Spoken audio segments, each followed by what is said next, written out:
Hello there, and welcome to the world. This is the final card, card number 21 on the Fool's Journey, signaling the successful completion of a life cycle. The world represents achievement, recognition, success, and triumph. And it is ruled by the planet of Saturn. Saturn is a planet of structure, order, limitations, and discipline. And it helps us understand the world around us. It rules our boundaries, our responsibilities, and our commitments. And the world is Saturn at its best. It's our duties, it's our work, it's our honor, and it's the traditions that we, use in order to move forward systematically, in order to grow and achieve success. Now let's look at some of the symbolism and repeating themes in the card. There's a woman in the center of the card. She is naked, dancing. And this woman is sometimes is seen by occultists as a hermaphrodite, meaning having both genders. It said because this purple sash conceals some of the important parts, it's hard to see. All I know is that she's happy and she's dancing, and you can interpret her any way you would like. Her legs are crossed, and the crossed legs are a turning point. They signify a crossroads. So with one leg straight and the other crossed at the right angle, this is about our ability to choose and choose for ourselves what works out best for us.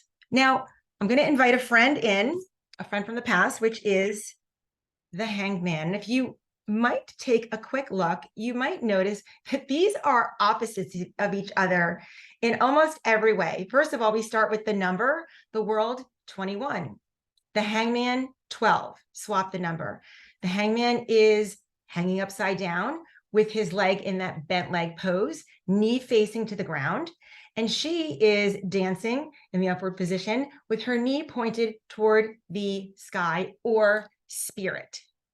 And this position, I feel like, he's very still and grounded and quiet. She's very active and taking part and really moving things forward.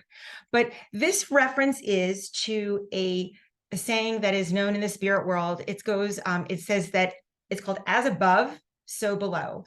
And what this means is that what happens on one level, meaning maybe the spirit level where she is pointing, is mirrored or reflected also on other scales or other levels, meaning possibly the earthly plane. So we may be seeing repeating themes happening at the same time, but on different levels. And we may see that again in the card, hint, hint.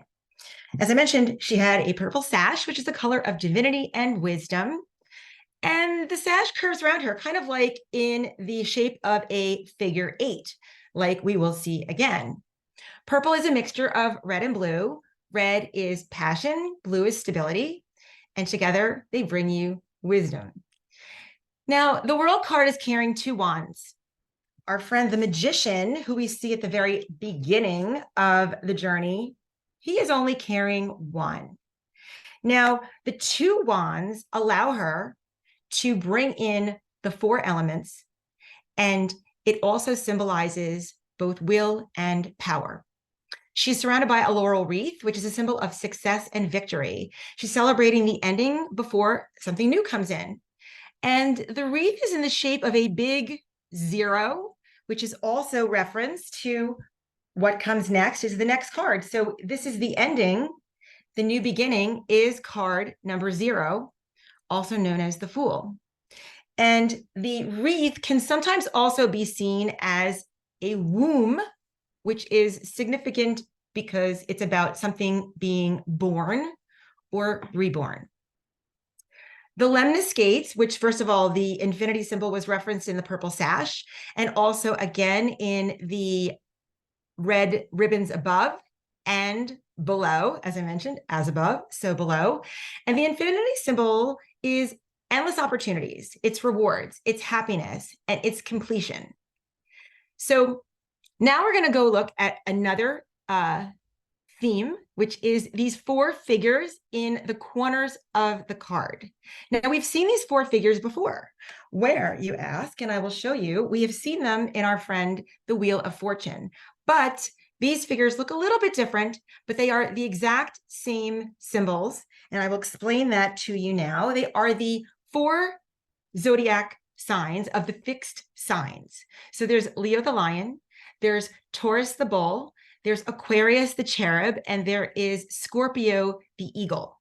These represent our 4 seasons, the 4 elements, and they also talk about how we all have access to the 4 elements, and they are the cornerstones of a balanced life. And these 4 characters are also seen as guardians of the universe. So just to remind you that you are not alone. And to hammer that point home, just want to point out, when we are coming to the ending of something, it can be scary. I mean, completion can be frightening because it requires you to commit to some unknowable thing that's coming next. And it's hard to get excited about something when it may feel intimidating or scary to you. So when you are going through a moment of kind of like growing pains and change, I want you to allow yourself to be proud of how far you've come, to look back on your accomplishments and really smile and say, yeah, I did that. And also to feel excited about what comes next, because you are the author of your story and the sky is the limit. So with that, I'm going to give you a couple of journal prompts and then I will send you on your way. So the first prompt I have for you is, what world have you been creating for yourself? And the question next is, what might you need to finish in order to fully step into that? And my final question is, are you aware of new opportunities that are currently opening to you? Because it's all happening for you right now. Pick your head up, look around, and welcome it in. I want to thank you so much for stopping by. Did you like what you saw here? Do you agree with the card? Do you have anything to add or to, comment? I'd love to hear about it. So please leave me a comment below. Please hit subscribe, come back, watch my other videos. And if you want to work with me or follow me, all the information that you need about me is in the box below. So with that, I will send you off on your way, and I look forward to seeing you the next time. Thanks so much.